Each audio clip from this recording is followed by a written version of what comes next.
Hey, what's going on, everybody? Welcome to the Sideline Scoop. So basically what I'm going to do is I'm going to go over each of the positions and sort of say sort of what I think can happen this year, look at the past a little bit, where they've improved, some offseason changes they have made, and hopefully that can help you with your fantasy team this year, help you come up and win that championship, which we all want to do. That is all that matters, winning the championship. So basically, let's take a look at this team.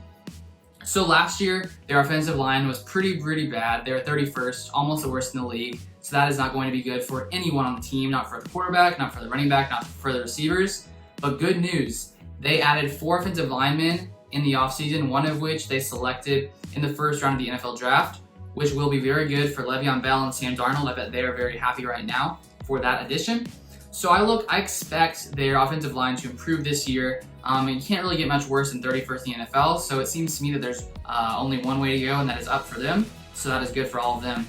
And also, so let's take a look at Sam Darnold. So last year, Sam Darnold threw for 3,024 yards and 19 touchdowns and 13 interceptions.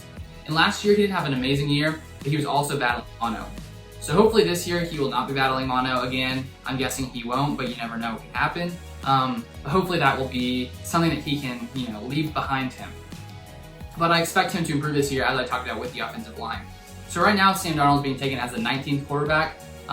So he's not going to be one of your top guys, but he could be, I don't know. I probably wouldn't want to take him. That's just me being honest. And then if we take a look at the wide receiver situation, last year, their number one receiver was Jamison Crowder.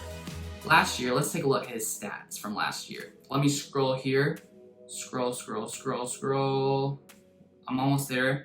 Don't worry. So last year, Jamison Crowder had 78 receptions for 833 yards and 6 touchdowns. Then their next leading receiver was Robbie Anderson, who had 52 receptions for 779 yards and 5 touchdowns. The only problem is Robbie Anderson is no longer there. I guess I don't know if that's actually a problem. But the good news is that Denzel Mims was selected by this team, and people seem to be very excited about him. He seems to be a great player. It seems that he's going to be the wide receiver 2 right away. He is very fast, very fast, which is good for a receiver because they can run past the defenders and score. So his 40 speed he is at 4.38 40, which is in the 96th percentile, very good. And he has a 10.34 catch radius, which apparently is very good as well. He's in the 96th percentile in that area as well.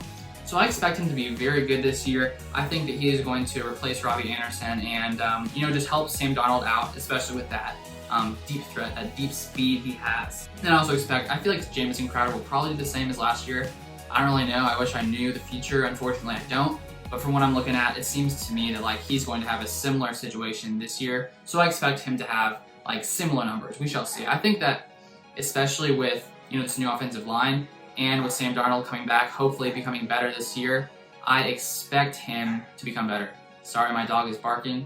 Sorry about that, but anyways. Sorry, he barks sometimes. But anyways, hopefully now we can move on without any interruptions. But basically that is their wide receiver. Well, that's 2 wide receivers. Another guy I was going to talk about, and I will talk about him. His name is Rashad Perryman. He was picked up this year for a 1-year, $8 million contract. That's a lot of money. $8 million would be really nice right now. But apparently he's very good with explosive plays, so he's one of those fast guys, I guess. So that's good. Good for him. And last year, he didn't put up great numbers. He sort of started to emerge more when Mike Evans was out and some other guys were out last year. So he finished this season with 36 receptions for 645 yards and 6 touchdowns. So now let's move on to the man you've been probably wanting to hear about, Le'Veon Bell. Le'Veon Bell, so what we have here. What was that?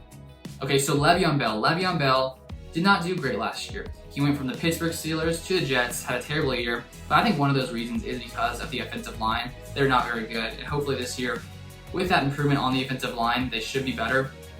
And it seems to me that the Jets just all around are going to be a better team this year. And it seems that Gase believes this as well. So I'm going to read one of his quotes right here about Le'Veon Bell, about some of the additions they have made, and hopefully this can be helpful to you.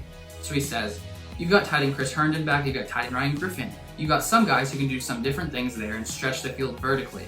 That was something Chris was really good at. Now all of a sudden, Le'Veon is seeing lighter boxes, good, what he didn't see a lot last year. We saw loaded boxes for the most part. We didn't do a good enough job winning in the passing game to open some of that stuff up." So basically he's saying here that their passing game he expects to be better, which I guess it's always good for a coach to expect the best from their players. Hopefully they will prove him right this year. But if they can be better passing the ball, and that means that Le'Veon Bell is going to have better opportunities. But last year they saw loaded box, or Le'Veon saw loaded box 36% of his runs, which was the 7th highest in the NFL. So hopefully this year that can come down, and hopefully Le'Veon can sort of go back to being more of the player that he was last year. And right now he's being taken as a 25th running back. So if you pick him, you're not expecting too much. You're not expecting that old workhorse back. But who knows? You never know if he could come back to those numbers. I don't think he'll ever be as good as he was because he has gotten older. But I think there could be improvement this year. So I might be looking to take him a little bit later on as one of my, second or third running back. Well, we shall see. But that is some information on Le'Veon. So hopefully that can help you out. But those were basically the main things I wanted to go over in this video. Some of the highlights I think from the Jets offseason, which is going to contribute to their season this year. So I hope that you guys got some value from this video. If you didn't, I'm sorry. I don't know what to tell you. But if you like this video, feel free to like it down below. Show some support to the channel. We can get some more fantasy people over here. But yeah, that's gonna be it for this video. And again, I hope that I helped you out. I will see you guys in the next video.